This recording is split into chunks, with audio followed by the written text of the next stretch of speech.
It sounds like a vision from Dante's Inferno. But surprisingly, it wasn't lava that was the killer. It was something far more lethal. Something that, if repeated in the 21st century, could affect millions around the globe.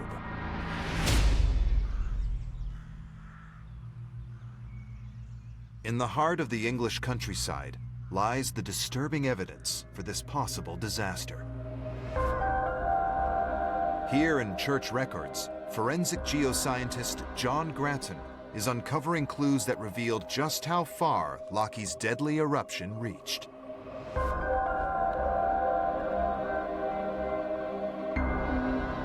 This is a parish record, and it contains the dates and names of people who've been buried here, which is what I'm particularly interested in. Using books like this, we can reconstruct the patterns of mortality.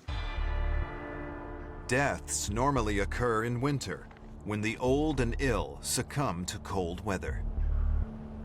But John's uncovered a period of time in 1783 where the records don't appear to make any sense. We can see an intriguing change to that pattern, where people are dying in significant numbers in the summertime, when the weather is good, when there's plenty of food. So we're interested as to why that might be. Other accounts describe how the villagers are dying. They read like a horror story.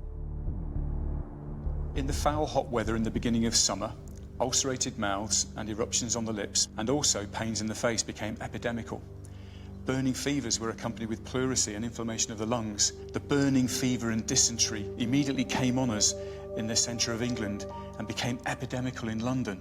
And there were some remarkable instances of sudden deaths. The killer's not only devastating the population, it's ravaging across the land. The barley became brown and weathered at the extremities, as did the leaves of the oats. All the different species of grain appear to have had all their leaves withered, exactly as if a fire had been lighted near them. And the occurrence of a tremendous thunderstorm seems to bring together everybody thinking, this is it, this is the end of the world. But it isn't just England suffering.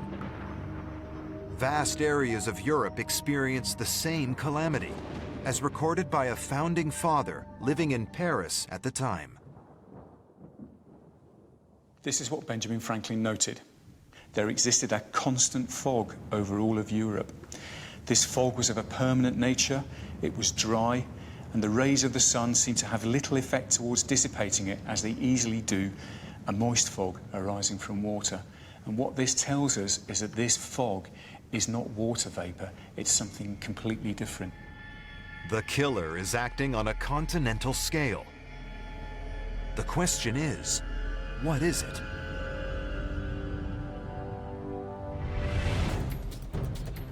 Edinburgh, capital city of Scotland.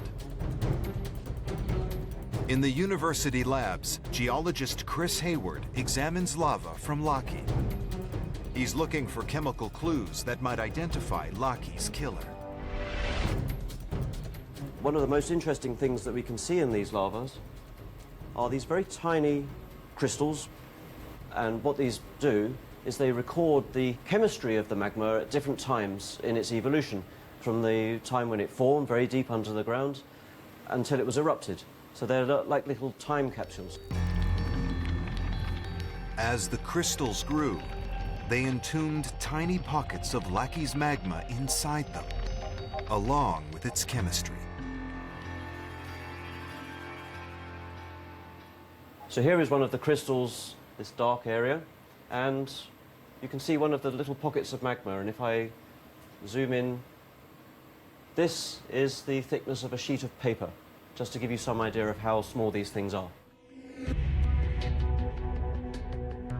Using a sophisticated electron microprobe, Chris teases out their chemistry and finds something intriguing. We've discovered something very interesting. The material inside the crystals, these pockets of magma that were trapped early on, contain large amounts of sulfur. The crystals formed miles underground, when Lochi's magma was relatively rich in sulfur. But when Chris analyzes the solidified lava surrounding them, formed much later on during Laki's eruption, he makes a remarkable discovery. The final magma that froze in the lava when it was erupted contains almost no sulfur at all.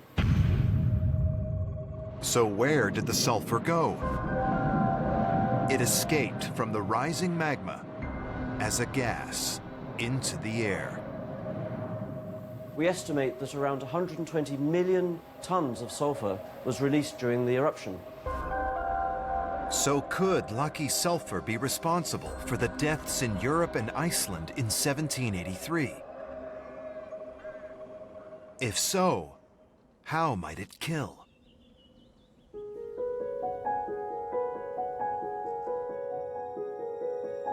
Chemist Andrea Sella has the answer. Sulfur is actually really very abundant. It's kind of up there in the top 20 elements in the Earth's crust. And native sulfur actually often comes out of the ground in volcanic areas to give this wonderful lemon yellow material. It also has a very distinctive odor. If we take a sample of commercial powdered sulfur and take the lid off and give it a quick sniff, it's got a delicate, almost evocative smell. It's something a little bit like a freshly sliced hard-boiled egg. It's the kind of smell that you often get near hot springs or thermal baths, something that you associate with volcanism. Throughout history, sulfur's long been associated with boiling mud, volcanoes, and hell.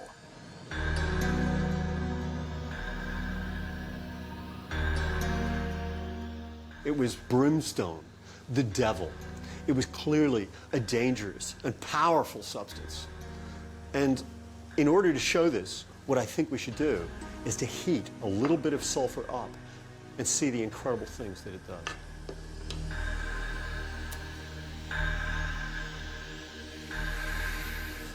As we warm it, it soon begins to melt.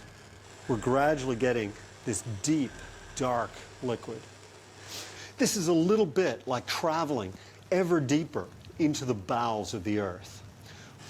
And if we go down far enough, deep down in the magma, the temperatures are so high, the sulfur is actually transformed to a gas.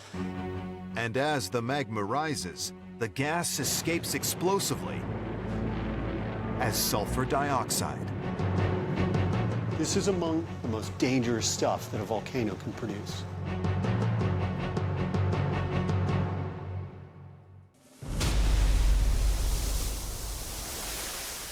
Climate scientist Mike Rampino understands the threat from sulfur dioxide only too well. He's come to one of Iceland's major attractions, the thermal pools at Geyser,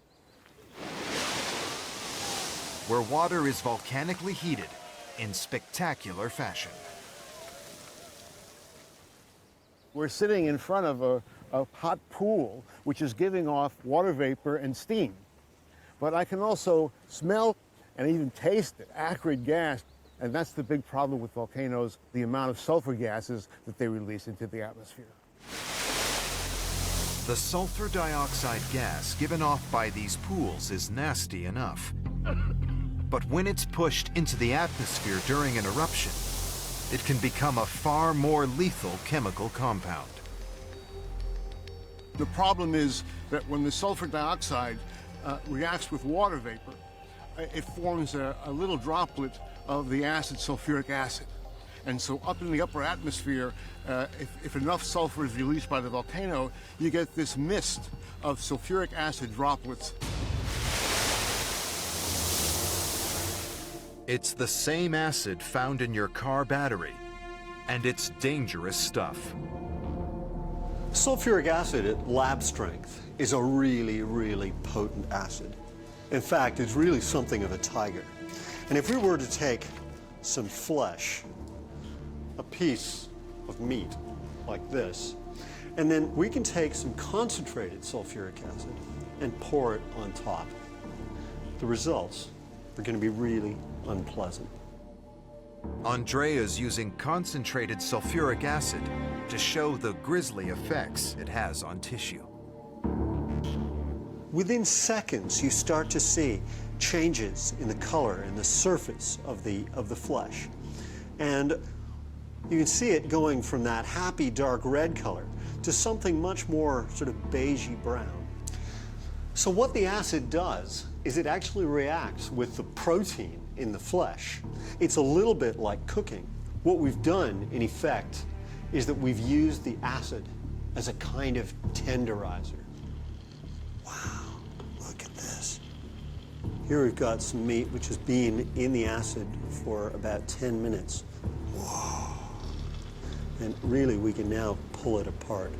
What we're ending up with is something truly horrific. Sulfuric acid formed from volcanoes is far more dilute, forming fine mists. Even so, it's something you wouldn't want to breathe. Your lungs have some very, very delicate exposed tissue. They haven't got skin over the top. And the result is that anyone inhaling this mist is going to initially suffer some quite serious irritation.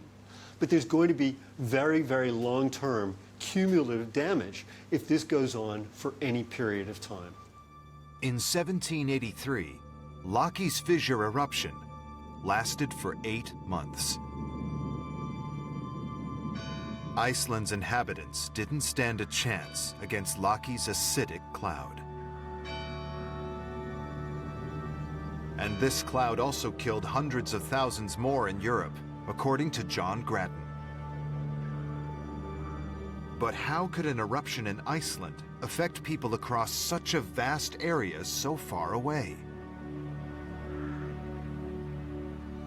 How on earth can these gases be concentrated sufficiently that you can taste them and smell them, that they'll burn your eyes over 1,000 miles away? The answer to that lies not with Loki's eruption, but with the weather. During the last week of June 1783, high pressure sweeps over northwest Europe, bringing fine summer weather. But it also allows something foul, high in the atmosphere, to sink downwards. That's where the volcanic gases are. Now they're being sucked down, dragged down to the Earth's surface, and it's like a blowtorch devastating the environment below it. The high pressure acts like a vast funnel.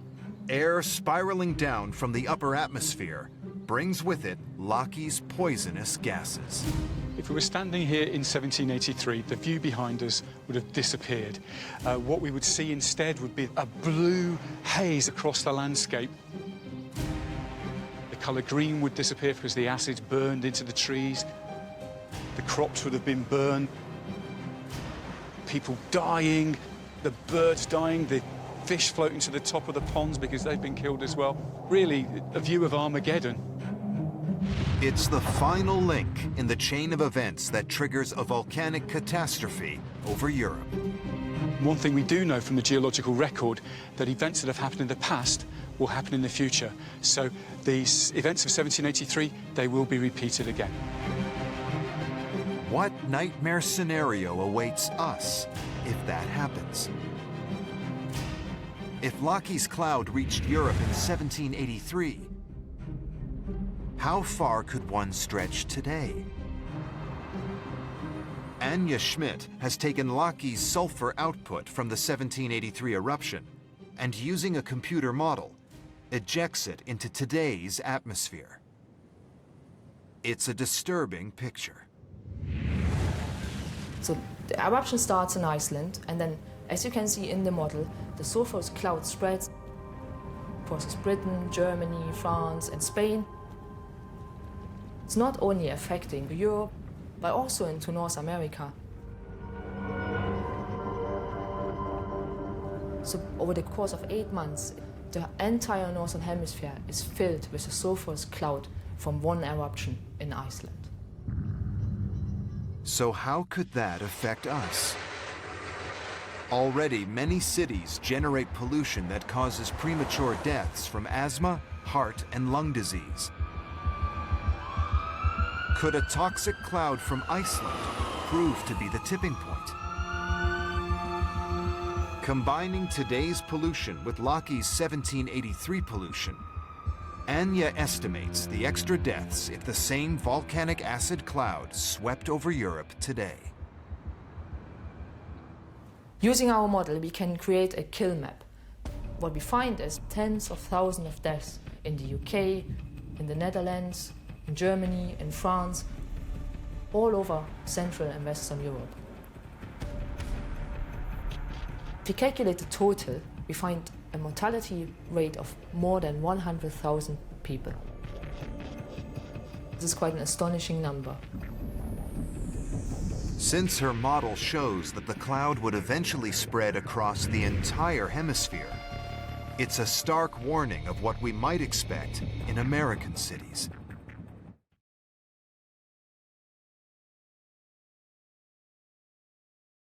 Scientists agree that the world will end.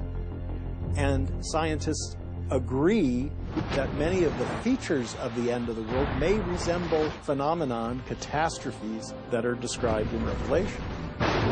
What they disagree about is whether this is the will of God, as prophesied in Revelation, or whether it's just an accident of the natural world. To those who believe in the book of Revelation, the warning signs that mark the beginning of the prophecy are clear. The four horsemen of the apocalypse. Biblical scholars have decoded their symbolism. A rider on a white horse, on a red horse, on a black horse, and on an ashen horse, all bringing horrible things. If the prophecy has begun, then the terrors these four horsemen bring have already arrived. The fourth horseman, the pale horse, symbolizes plague.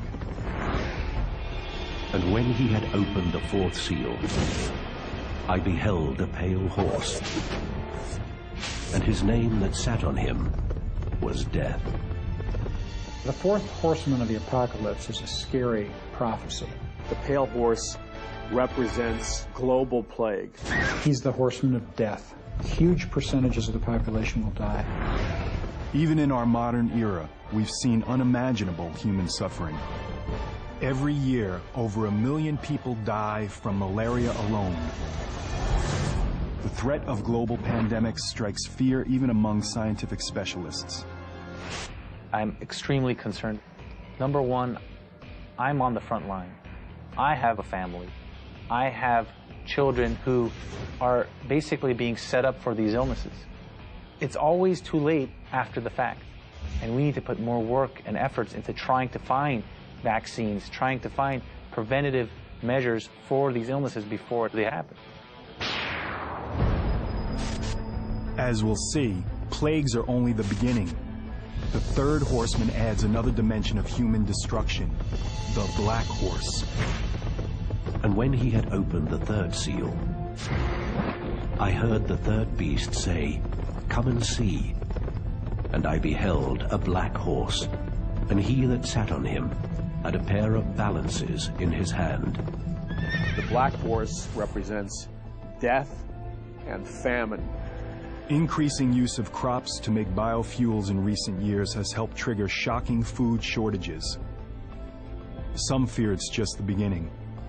There's not enough food for the world, and people begin dying in massive numbers. There will be tremendous food shortages. We see mass starvation. A top disaster response expert provides insight into this global human tragedy. There will be chaos. There will definitely be chaos. Rules will not exist, because what happens, unfortunately, is truly that survival mode kicks in. You've got yourself and you've got your family. And that person next to you, unfortunately, is just a person next to you. So if you need bread, you're going to get that bread.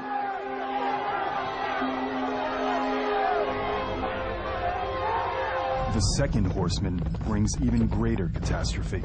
And there went out a horse from him that was red, and power was given to him that they should kill one another. The red horse represents massive war and conflict on planet Earth. The evidence of this sign already surrounds us. War, genocide, terrorism. Incredible human suffering unfolding all over the globe. But where is it all leading?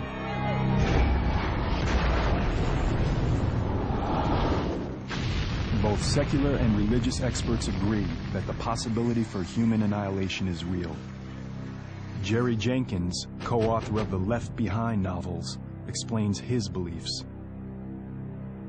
It seems like with the natural disasters getting worse and worse, and wars and rumors of wars and nations rising against nation happening more frequently and more globally, it seems like we're heading towards something, and it seems like we're heading towards something cataclysmic. The evidence for the fourth, third, and second horsemen already surrounds us. But of all the horsemen, the first evokes the most terror.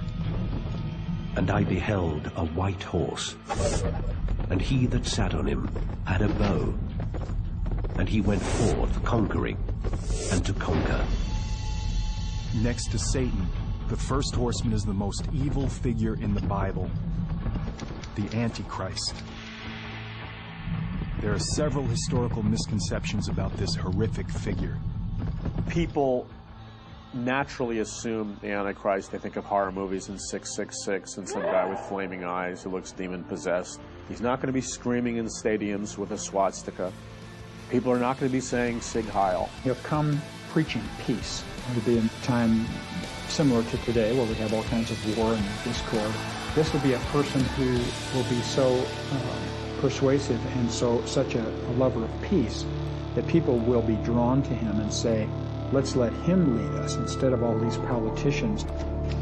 The book of Revelation foretells that the Antichrist ultimately turns to the dark side. He will play a central role in the final sign, the climactic war that ends the world, Armageddon.